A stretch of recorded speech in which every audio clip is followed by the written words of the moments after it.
میٹھے میٹھے اسلامی بھائیوں، حضرت سیدنا ابراہیم بن آدم علیہ رحمۃ اللہ الکرم کی خدمت سراپا عزم میں ایک شخص حاضر ہوا اور عرض کی، عالی جان، مجھ سے بہت گناہ سرزد ہوتے ہیں، آپ رحمۃ اللہ تعالیٰ مجھے گناہوں کا علاج تجویز فرمائیے۔ آپ رحمۃ اللہ تعالیٰ نے پہلی نصیحت کرتے ہوئے فرمایا، جب گناہ کرنے کا پکا ارادہ ہو جائے تو اللہ عز و جل کا رزق کھانا چھوڑ دو۔ اس شخص نے حیرت سے کہا، یا حضرت، آپ کیسی نصیحت فرما رہے ہیں؟ یہ کیسے ہو سکتا ہے؟ جبکہ رزق اللہ عز و جل ہی دیتا ہے تو میں اس کی روزی کیسے چھوڑ سکتا ہوں؟ بھلا کس کی کھاؤں گا؟ آپ رحمۃ اللہ تعالیٰ نے ارشاد فرمایا، دیکھو کتنی بری بات ہے کہ جس پروردگار عز و جل کی روزی کھاؤ اسی کی نافرمانی بھی کرتے ہو۔ پھر آپ رحمۃ اللہ تعالیٰ نے دوسری نصیحت فرمائی، جب بھی گناہ کا ارادہ ہو جائے تو اللہ عز و جل کے ملک سے باہر نکل جاؤ۔ اس نے عرض کی، حضور یہ بھی کیسے ہو سکتا ہے؟ تمام مشرق و مغرب، شمال و جنوب، دائیں بائیں، اوپر نیچے، الغرض جدھر جاؤں ادھر اللہ عز و جل کا ملک پاؤں۔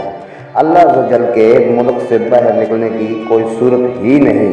آپ رحمۃ اللہ تعالیٰ نے ارشاد فرمایا، دیکھو کتنی بری بات ہے کہ اللہ عز و جل کے ملک میں بھی رہو اور پھر اس کی نافرمانی بھی کرو۔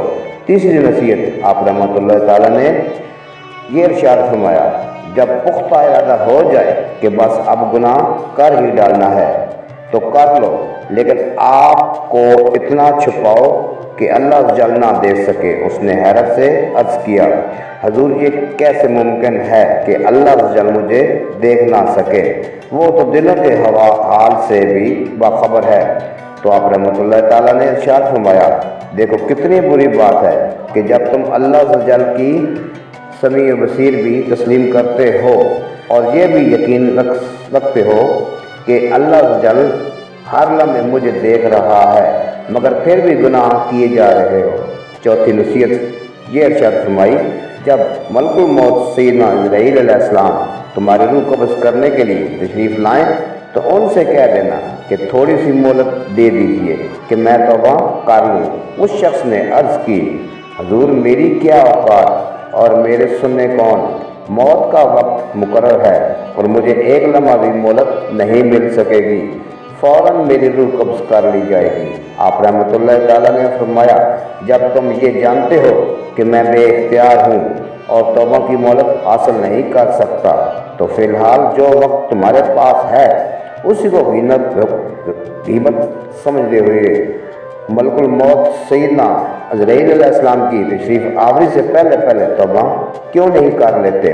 پھر آپ رحمۃ اللہ تعالیٰ نے پانچویں نصیحت یہ فرمائی، جب تمہاری موت وقت ہو جائے، قبر میں منکر نکیرین تشریف لے آئیں تو ان کو قبر سے ہٹا دینا۔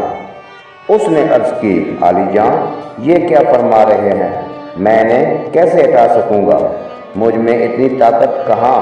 آپ رحمۃ اللہ تعالیٰ نے ارشاد فرمایا، جب تم نکیرین کو ہٹا نہیں سکتے تو ان کے سوالات کے جواب دینے کی تیاری ابھی سے کیوں نہیں شروع کر لیتے؟ چھٹی اور آخری نصیحت کرتے ہوئے آپ رحمۃ اللہ نے ارشاد فرمایا، اگر قیامت کے دن جہنم کا حکم سنایا جائے تو کہہ دینا کہ میں نے نہیں جانا۔ اس نے عرض کی، حضور وہاں تو گھسیٹ کر دوزخ میں ڈال دیا جائے گا۔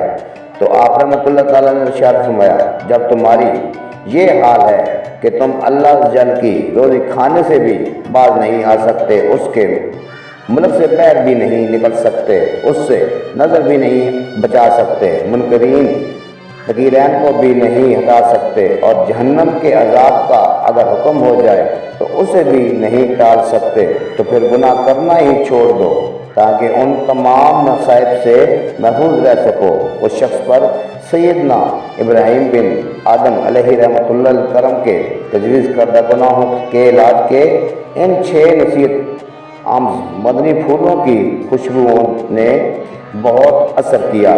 وہ زار رونے لگا۔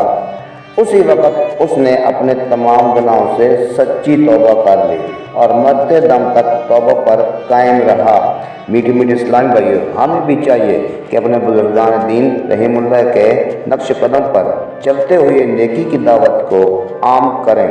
نیکی کی دعوت کی برکت سے وہ اسلامی بھائی جو نمازوں، مسجدوں، نیکیوں اور سنتوں سے دور ہے، ان کو نیکی کی دعوت پیش کرتے ہوئے نمازیں پڑھنے، مسجد کو آباد کرنے، سنتوں اور نیکیوں کو اختیار کرنے کا ذہن بنائیں۔ آمین بجاہ النبی الامین صلی اللہ تعالی علیہ وآلہ وسلم۔